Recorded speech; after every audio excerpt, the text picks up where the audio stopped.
Hey guys, we're back with BioLayne Video Log number 5. Hope you guys enjoyed the first 4. I did spend the first 2 talking kind of more philosophy, and then the last 2 talking more actual science. Today we're going to have a little bit of a mix of both. Today's topic is called Think for Yourself. And this is obviously sounds very plain. But it's very important. A lot of the biggest strides I've made in my training in nutrition have been by disregarding old biases I had and being willing to try out new things and accept new data and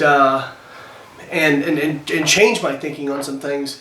I've recently come under attack from a well-known guru who has taken some old articles I wrote back when I was, I was probably like 20, 21, 22, and I wrote some misinformation in articles. And if people ask me about that now, I'll say that was absolutely false and absolutely wrong. I don't recommend it anymore. So try to use some of those an old article to make me look bad. And then other people have said, oh, well, you said this, in this article, and now you say this, that makes you a hypocrite. No, that makes me a scientist. If you continue to defend a position in the face of overwhelming new data, you're not a scientist, you're a politician. And so I wanted to talk about, thinking for yourself, because I feel like a lot of new things in training and nutrition, they go from having people who follow it and are interested in it to now they almost promote zealotism, where they want everybody who follows whatever protocol they have to be indoctrinated.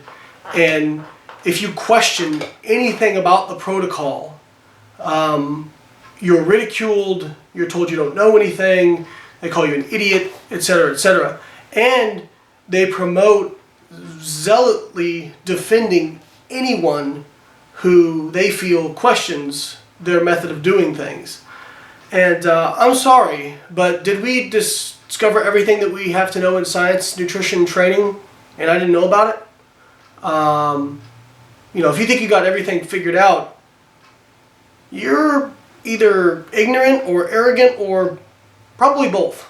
And so I've come across this with several things, and I'm not trying to... Keep in mind, I'm not picking on everybody who does these things, and in many cases, a lot of these programs are things I've done myself. For example, Shiko, powerlifting programs, Westside Barbell, I've done a lot of those systems. The conjugate method had results with those, but I've also noticed that people who follow those systems will not question anything about them, or be willing to admit that any other systems might have benefits. And then I've seen this with people who eat organic food, people who follow paleo diets, people who do CrossFit. I mean, one of the things I've seen with CrossFit is, again, keep in mind when I talk about these things, I'm not saying they can't work. What I'm saying is that you need to be willing to accept the fact that they either might not be optimal or that other things can still work. When I've talked, I think CrossFit is actually probably great for people who, the average person who wants to get in shape, who that's something that motivates them, whereas normal training programs don't. But the thing that bothers me is I've seen people promote CrossFit when it's completely inappropriate. For example, you're a college football player, CrossFit. You're a bodybuilder, do CrossFit. You're an Olympic lifter, do CrossFit. You're a powerlifter, do CrossFit. It's good for that. It's best for that. No. By trade, CrossFit will make you jack of all trades, master of none, which is great if your goal is just to get in shape or to do the CrossFit Games. That's fantastic. But it's not going to make you a great powerlifter. It's not going to make you a great football player. You have to specialize for those. So again, you can't brainwash yourself into thinking that one thing is the only way to do things. That's insane. And then recently, I'm using this as an example because it happened recently to me. And again, not trying to pick on people in particular. I know people who have done this, who are perfectly nice people, but I seem to upset people in intermittent fasting. First, I presented some data at a scientific conference that basically what I showed was that you can't make up for low protein at other parts of the day by consuming really high protein at one meal, because there's an anabolic cap to the response you'll get to a certain amount of protein at a meal. You know, for example, from 10 grams of protein to 30 grams of protein, there's absolutely a difference. But from, say, 40 grams of protein to 80 grams of protein, based on the available data we have, there's really not any significant difference. So if you're, consuming, if your goals for, protein are 200 grams a day, and you consume 150 grams at one meal and 50 grams at another meal and nothing to the rest of the day, compared to maybe like 4 doses of 50 grams of protein or 5 doses of 40 grams of protein, the data suggests that it may not be as optimal for maximizing muscle protein synthesis. So I presented that, and then I also was asked for an interview to give a quote on some things I thought about intermittent fasting.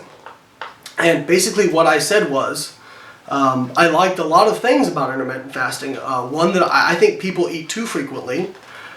Two, that I think for a lot of people that aren't necessarily wanting to be bodybuilders or compete, just as a way to help them keep overall calories down, for them to keep their body composition under control and maybe lose some body fat, intermittent fasting may be easier for them to follow. And I said that, I think for fat loss, eating too frequently definitely has downsides, and so that protocol may actually help a lot with fat loss. And the one negative, if you can call it negative thing I said, was that, based on the protein distribution data that I collected in my PhD thesis, I didn't think it was optimal for necessarily muscle mass or protein synthesis. I was just being honest and just giving my take on the data. And boy, it was like I punched somebody's mom or something. That people got very offended, and the first thing that happened was I got personal insults, and then they started to, some people started to insult my research data and suggest that, my research was either tainted or was completely inaccurate.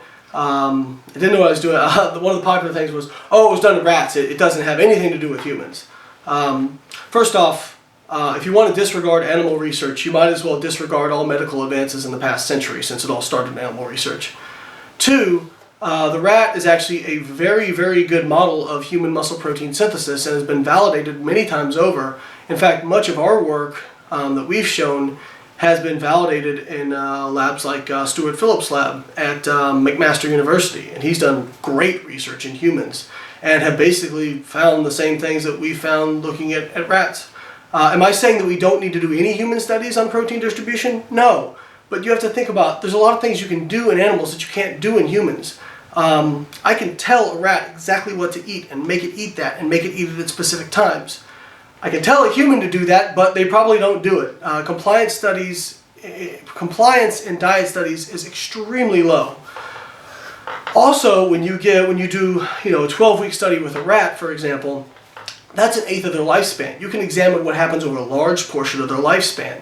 You're able to pick out differences that you wouldn't get in a 12-week study with humans, simply because it's a much shorter comparative part of their lifespan. So, does it need to be validated in humans? Oh yeah, we should definitely do human data. But should we totally disregard that it was in animals? No, that's ridiculous. And what's even more ridiculous is I know that if it had been data supporting their bias, they would have probably said it was the greatest thing since sliced bread. That's called cherry picking, okay? You can't just pick out data when it supports what you like, but then not pick it out when it doesn't support what you believe in. So yeah, that was interesting to me, especially considering that I never really said anything negative. I just gave my take on the data. Am I saying I have all the answers? No, absolutely not. One thing that taught me about doing my PhD was I how much I didn't know.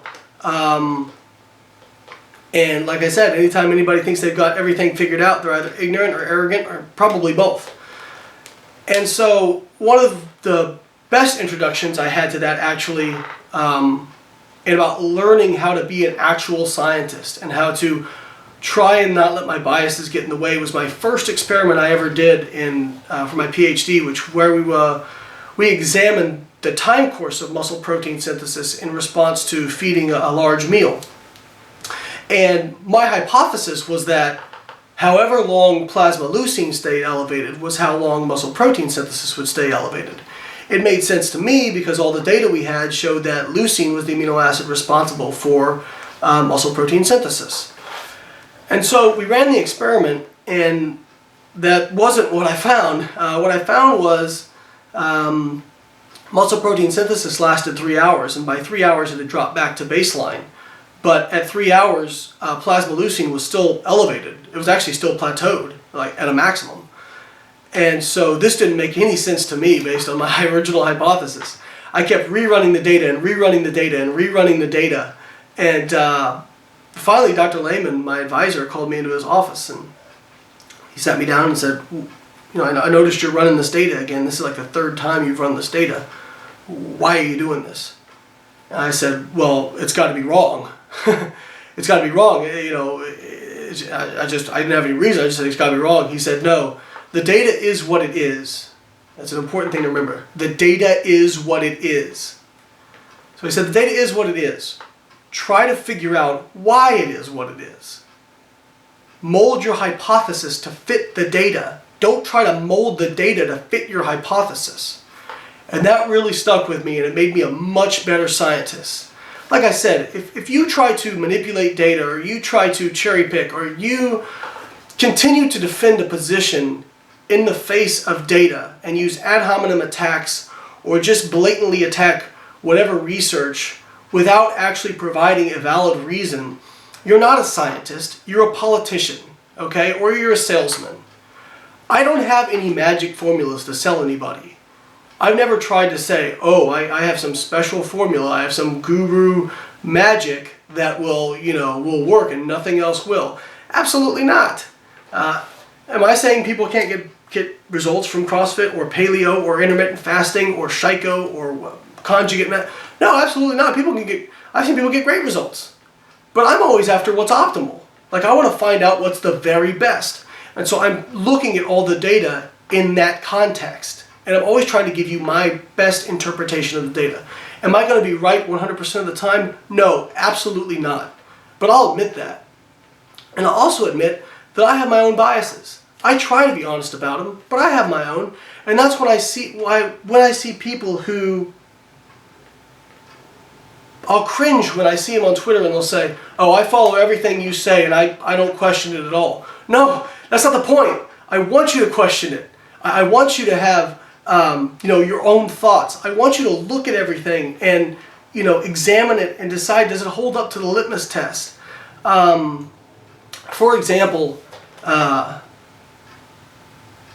one of the reasons I've been talking about a scientist versus a politician is because when I have discourse with these people who are what I consider zealots, they can't have an intelligent debate.